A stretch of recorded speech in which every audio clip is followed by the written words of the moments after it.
Hey guys, so today I wanted to talk about the holidays, the wonderful season of the year filled with joy and hope and so much love. However, with parents with kids with exceptionalities, it is one of the most stressful and most burdensome times of the year. And today I wanted to talk to y'all about why. First of all, there's always the family dynamics. No matter how perfect your family may be, there's always family dynamics.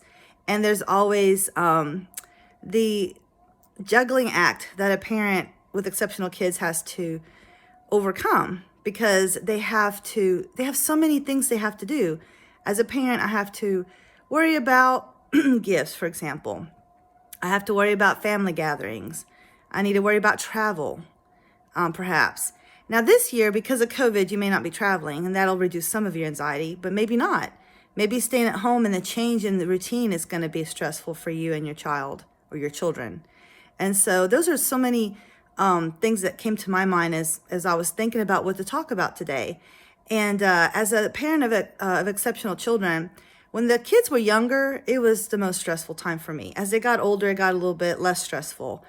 But when they were little, I had to worry about everything because once you're in winter break, everything is like out the window as far as routine.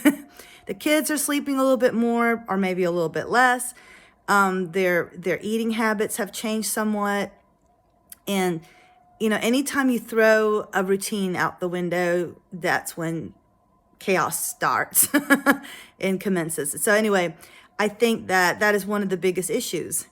And so, of course, if I could go back in time, if I had a magic button to rewind for a while, that's one of the things I would have done differently, is that I would have kept the same routines even during the holidays, because that will reduce a lot of your stress in the long run. But it's so hard. I mean, human nature says, you know what? There's no school tomorrow. There's no school for the next week or two. Let's just sleep in, right? And so that's what you're going to do. And then you wake up, you're like, oh, I don't feel like cooking breakfast. Let's just, have a peanut butter and jelly sandwich or have Pop-Tarts today or whatever. And so all of that adds up after a while. And then by the time you make it to family gatherings, you have forgotten to script it with your child. Then you get there like, oh crap, I forgot to talk to them about Aunt Joe that likes to hug really hard, and make sure that, to give them a heads up on that. Or, or maybe even talk to your family beforehand, and say, hey, my little Jimmy doesn't like to be hugged right now. So can you just, maybe give him some time once we get there, that kind of thing. And so those are some of the family dynamics you might be faced with. I don't know. Another thing is travel. Travel is so stressful, right?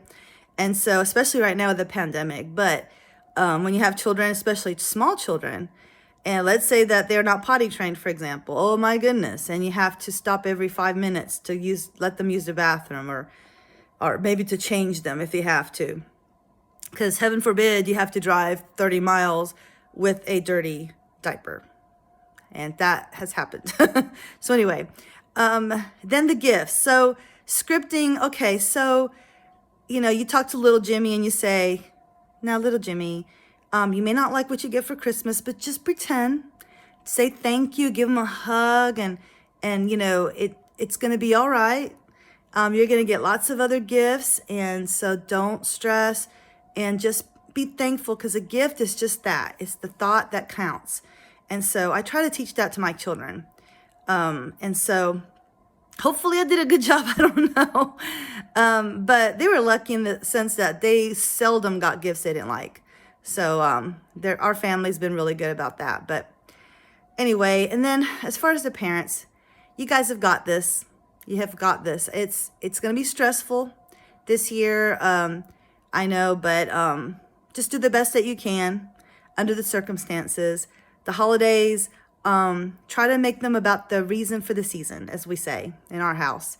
It's about the birth of Christ and the celebration of his life. And so just try to focus on that, and it'll make your life a little bit better. All right, good luck on your journey as always, and I'll see y'all soon. Bye.